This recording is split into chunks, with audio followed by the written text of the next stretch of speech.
Hi guys, welcome to another episode of Living Life I Life You. I am your host, Dr. Veronica Garcia, and today we are joined with Dr. Clark. Hi, Dr. Clark. Hello, how you doing? How's everyone doing? It's great to be here. I'm so happy to have you.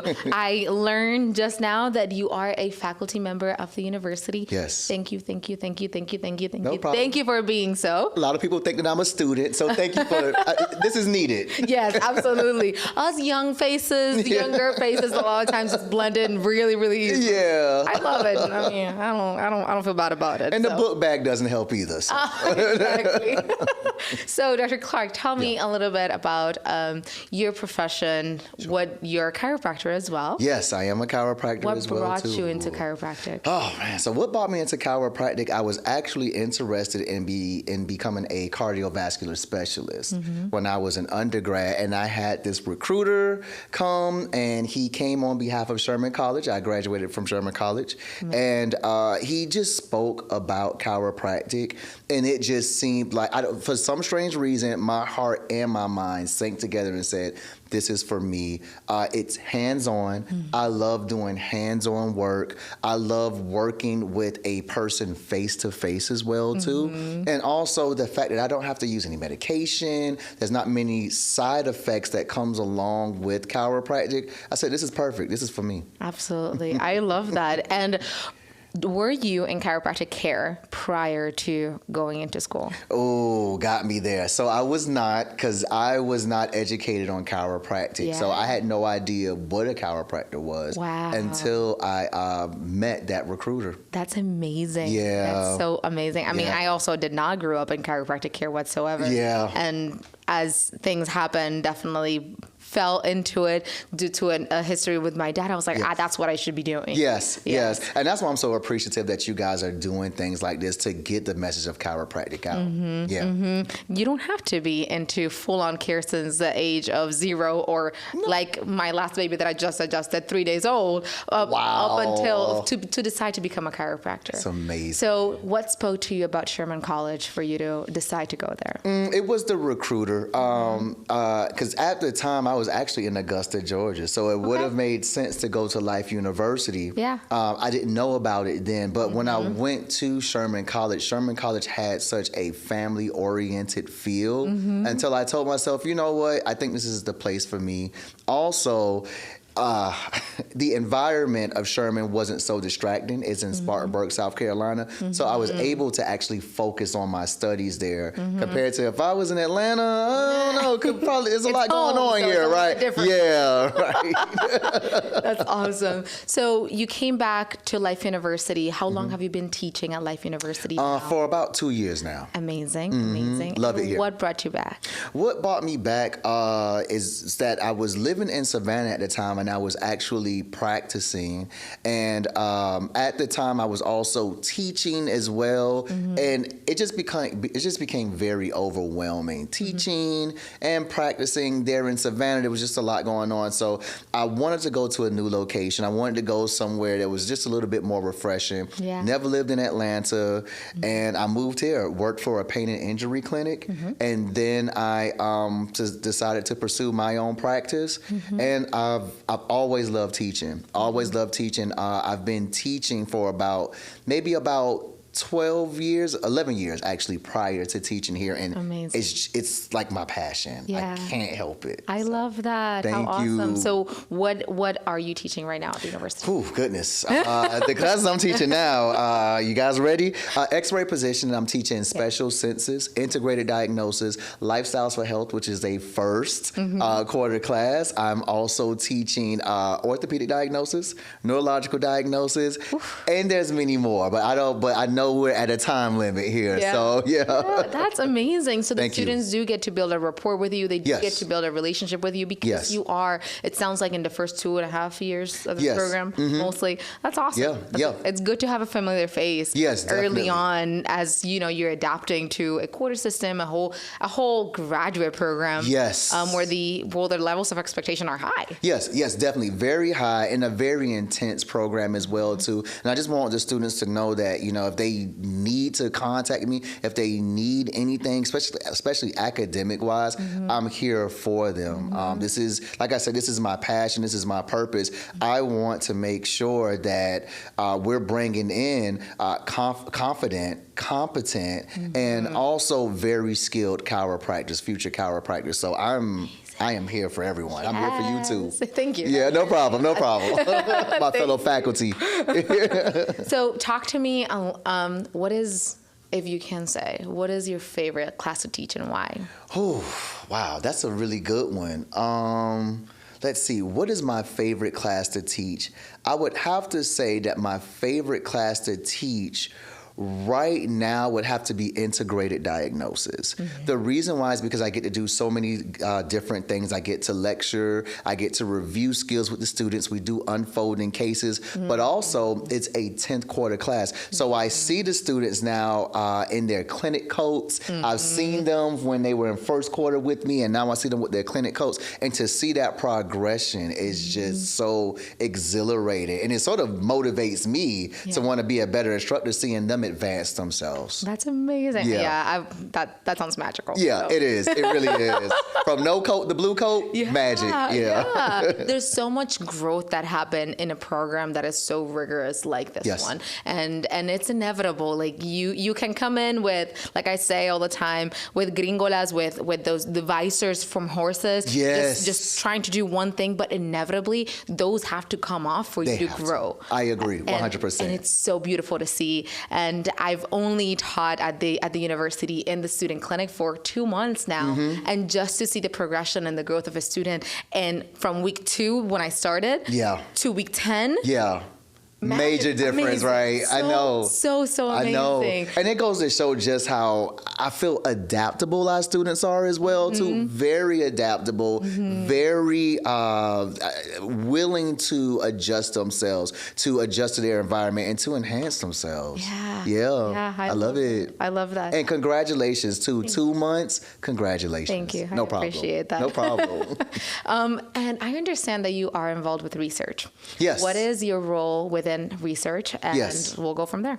So my role with research right now currently is to incorporate stress-reducing activities in the classroom to see if it's actually effective and to see if it actually lowers the student stress levels in the classroom. I really feel that stress can be something that's really intense. It affects us mentally as well as physically, and it can probably hinder us from learning certain subjects and certain concepts in the classroom. So I want to incorporate certain activities such as stress ball squeezing, puzzle solving, even a little bit of comedy into the classroom to see if that helps out with learning as well as decreasing stress levels. That's amazing. Thank you. How are you incorporating that? What are those steps? Yes. So once we get it into play, and once I have an instructor volunteer the class, what we would like to do is we would like to take certain weeks out of the quarter, and just during that certain day of class, during that certain week, in the middle of class, just take about 5 minutes to stop and do an activity, a stress relieving activity. Then once they're done doing that stress relieving activity, they complete class, and then they complete a survey asking about that stress relieving activity. How do they feel about it? Did it reduce their stress levels? And then we're going to do an end of the quarter survey as well, too, asking about that compared to days in which they did not do a stress reducing activity. What was that comparison there? Was it really impactful? And did it help out with the learning process? That's amazing. Yeah. That sounds really cool. Yes. Absolutely. Yes. I'm very excited for this. Yes. And I think it's imperative. It's really important. We've talked not just in this podcast, but in previous recordings, if you've been listening, especially when we talk about with students, we've talked about the level of rigorous expectations that the program has. And there's a reason for it, right? You get to have doctor before your name or DC after, however you want to see it, but which means that you're now taking care of people's lives, but that doesn't mean that your life has to crumble down during the process. She's on to something. Right. I agree with that 100%. Absolutely. And just when I was a student myself, I developed a lot of anxiety. There were times in which I felt like, man, is this a heart attack? Why is my heart beating so hard? I just was just going going through, just breathing very hard, just found my breathing patterns changing. And I had to tell myself, I have to do something to prevent this from happening, because this can actually affect me physically, not just learning, physically. Yeah. And if I can help out any of the students here and reduce their stress levels, whether it's any physical issues or any mental issues, I'm here for it. I'm down for it. That's amazing. Thank you. That's beautiful. And I love that you're taking that extra step, because I know that the university does provide a lot of resources. Yes, they do. They do. Like their Student Success Center has done an amazing job at making sure that the students connect with healthcare providers, mental health care providers outside of the university. Yes. To kind of play, right, and have a little bit of a rapport with someone outside of the institution and and build that relationship. I know that Student Learning Services has also, or the Learning Center, does have like a Zen area now. Yes, I saw that. Really nice chair too, by the way. Yes, just to allow the students to decompress, but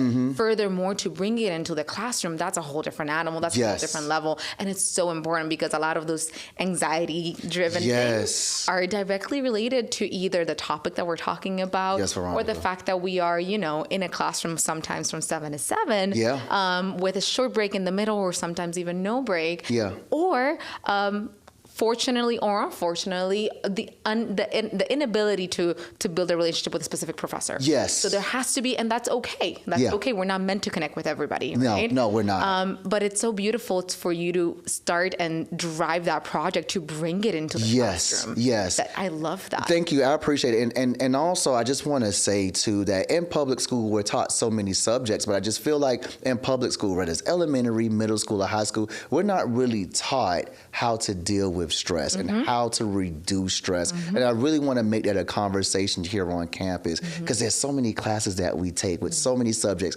so many tests, so many quizzes. We need to reduce those stress levels. Definitely. I love this conversation, because I'm not sure if you were part of CE this past weekend, but we had a few of those speakers talk about stress and talk about the impact of stress on our patients, and to bring the conversation from having stress as a negative thing, connotation, I guess, to eustress, like good stress. So allowing the students to have that medicine ball. I'm a texter person. I'm the one that has always things in their hand, and I'm doing all the things, and that's how I'm like, okay, I'm managing, I'm thinking, I'm honing in into something, right? Yeah. So to be able to have that conversation early on with the students, when you get into practice, it's just going to be transferable. Yeah, I agree, which can also be stressful as well, too. So, no, I agree with that 100%. Veronica, she nailed it on the head. That's amazing. That's amazing. So what are the process of this research project? Besides getting into the classrooms, right? How long do you foresee this going as a pilot study, and then so forth? For just one quarter, I would like to find a classroom with at least 12 to 30 students. The classroom needs to be at least an hour and 50-minute class, because I only want to take about 5 minutes. It may be 8 minutes max, right? But I don't want to take so much time for that project, and which is taking time away from the lesson that needs to be taught as well, too. So those are just some of the preliminary requirements for the class. And again, just a quarter, and I do want to do an end of the quarter survey just to see if this is effective or not. Yeah. That's amazing. Yeah, I love it. I love it. Right? Research is amazing. Research is imperative. Yes, it is. So needed. And I feel like Life University is a playground for it. It's just, you can just talk about so many different subjects and do research into it. I love Life University for promoting this. I think the Center for Chiropractic Research and just the research department itself has done a great job at making sure to connect people from their passion question into what does it look like on the research side. Yes, I agree. Yes, it's amazing. Hands down. But then again, I'm biased, so all right, whatever. So what are your goals professionally? My goal professionally, I would love to be an actual professor. Right now, I'm an assistant professor. I would love to progress to associate professor, and then ultimately professor. Hopefully, professor emeritus. Who knows? I would love to progress to that. Of course, professionally, I would love to to increase my patient volume. And right now, my practice is mobile, but I would like to become stationary. COVID sort of hindered that a little bit because patients at the time were not going to see a chiropractor, so I had to start mobile and see the patient. So ultimately, just good old-fashioned, have a practice, teach at the highest degree in which I can, and just make sure I reach minds. Amazing. How beautiful. I'm Thank really you. excited. Thank you, Veronica. Love this energy. Yes. Love your passion. There's Definitely. a synergy here right now. Yes. I love your passion. I love your passion you. for teaching. I think Thank it's imperative for our students. And as a person that graduated not too long ago, I think it's so important to have those people that are passionate about Yes. it. Congratulations too, by the way. Thank you. No Thank problem. you. I appreciate that. No problem. Well, thank you for spending a few minutes of your really busy schedule with us. Thank you for having me. Students are delighted to have you. Yes. I'm delighted to have you and to call you a colleague. Thank you. Thank you so much. It's such a pleasure meeting you. Thank you so much. Thank you, guys. Thank you, guys. We'll see you on the next episode of Living Life at LifeView. Bye-bye. Bye.